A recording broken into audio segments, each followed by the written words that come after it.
economic freedom in our lifetime. My boy, Africa.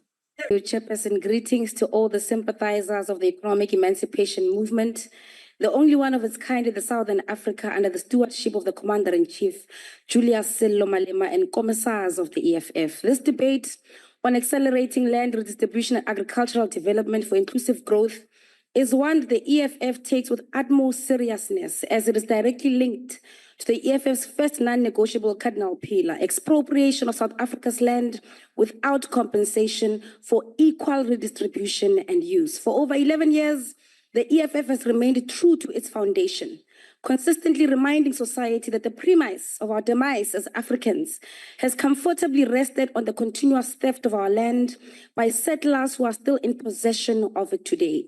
Until this reality is reversed in its fullness, until efforts are put in place to avoid this historical debauchery from ever occurring again, all narratives surrounding the development of this nation on agricultural development and land redistribution remain a lie that is meant to lock our people in perpetual servanthood at the mercy of those who are beneficiaries of land theft crimes.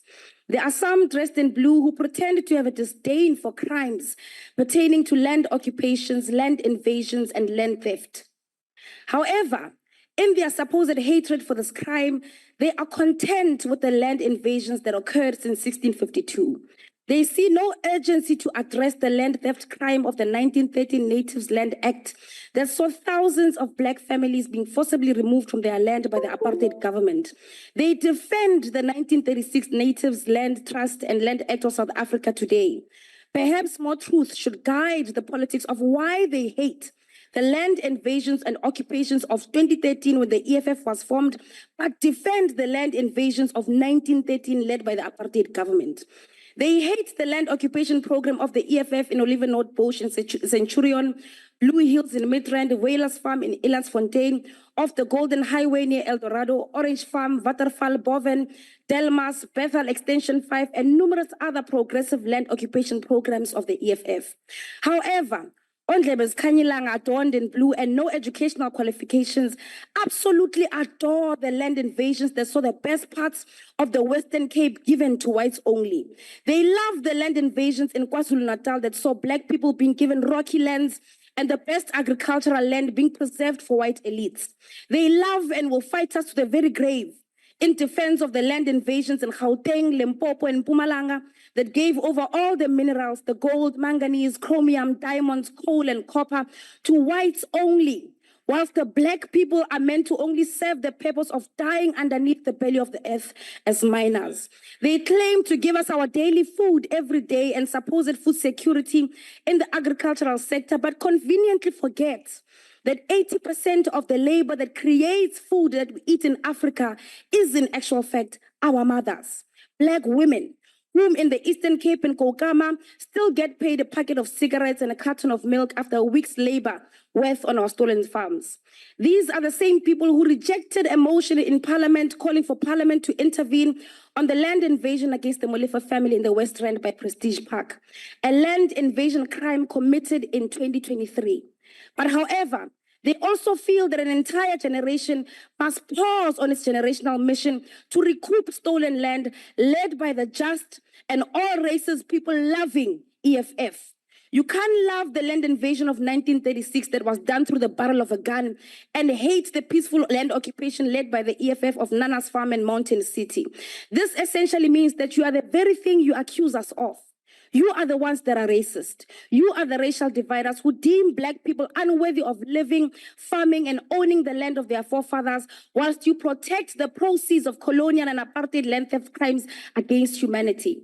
The government of President Ramaphosa in 2024 chose those who loved the land theft of 1913 and rejected us who are reversing land theft crimes since 2013.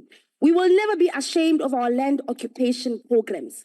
We will always choose justice over crime as the EFF. The color blue represents preserving the land theft of 1913 and 1936, and the color red represents expropriation of all land without compensation for equal redistribution and use. They don't want us to occupy land like their grandfathers who did the same thing, because they know that beneath that land lies minerals that are yet to be uncovered. On that land lies the economic liberty that they enjoy on a daily basis. The EFF's approach to land expropriation without compensation is that all land should be transferred to the ownership and custodianship of the state, in a similar way that all mineral and petroleum resources were transferred to the ownership and custodianship of the state through the Minerals and Petroleum Resources Development Act of 2002. This transfer should happen without compensation and should apply to all South Africans, Black, colored, Indian, and white. Under this legislation, no one should be allowed to own land forever, because those who have money can, over time, buy huge plots of land and use them for counter-developmental private purposes, such as using agricultural land for game farms. Nizothi nivuke ekuseni, and you find that Elon Musk owns the whole of Tshwane because the poor sold it to him.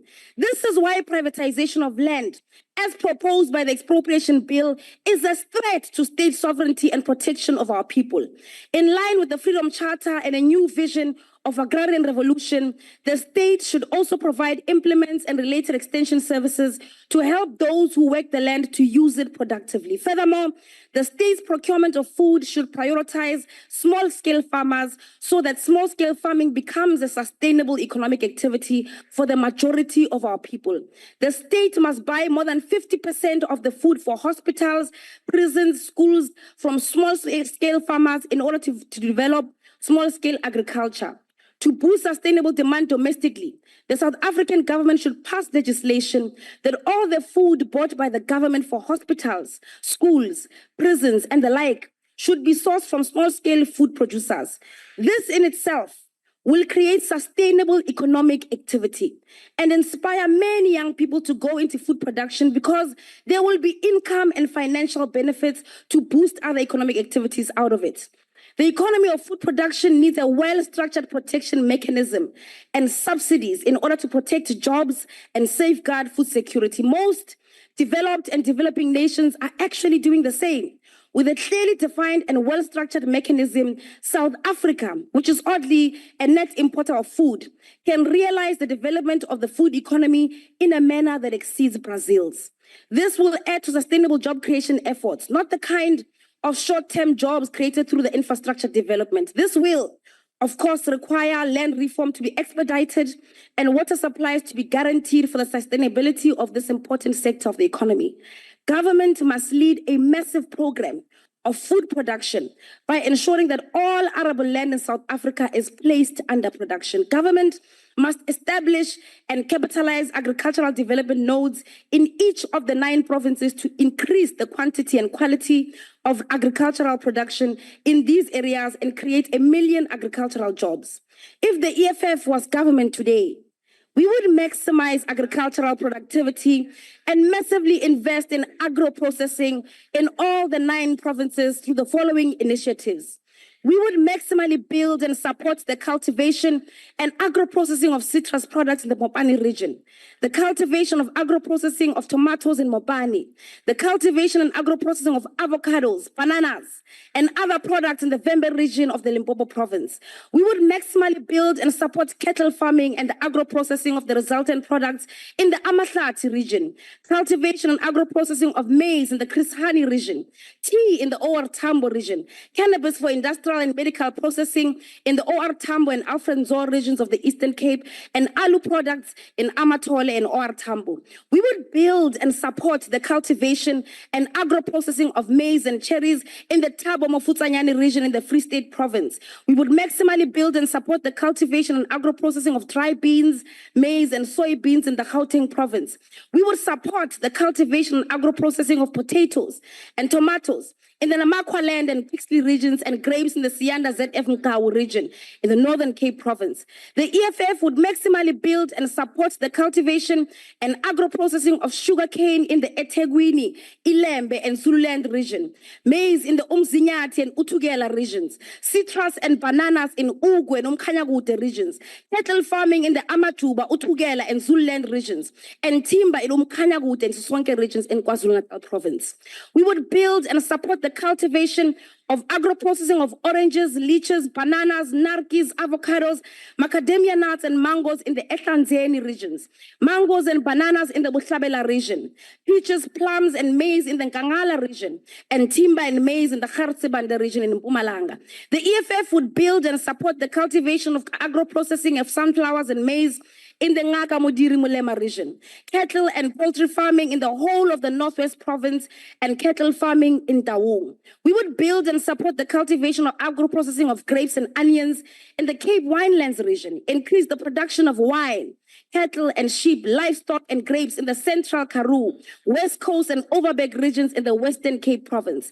The EFF government would also increase the production of potatoes, onions and animal productions in the West Coast region, and livestock production in the Overberg region in the Western Cape. This would also include abalone, especially in Hermanus in the Western Cape. The EFF government would ensure that young and emerging Black farmers in all these agricultural developmental nodes are prioritized and receive technical and financial support. The EFF would ensure that a minimum of 50% of them are women. These are EFF policy positions that the media will not show you. And we are giving them to you free of charge. Absolutely free of charge. But there is no EFF government today. Yet, what we have is Mr. John Steenhuisen, who has absolutely no idea on how to bring about agricultural development and land justice. Sadly, not even a UNISA degree can save him, because his commitment rests on adorning apartheid colors and giving jobs that belong to educated youth to illiterate racists who rely on their skin color to secure jobs and stolen land. We are grateful as the youth of South Africa that a vehicle with ideological clarity like that of the EFF actually exists. We are grateful that in the midst of those who conveniently forget that this sector is formulated on vicious crimes against humanity, the EFF exists to rectify and steer our nation towards justice. This not just in speech. We do actual land occupation programs. An idea that is here to stay. Economic freedom in our lifetime. My boy! Africa!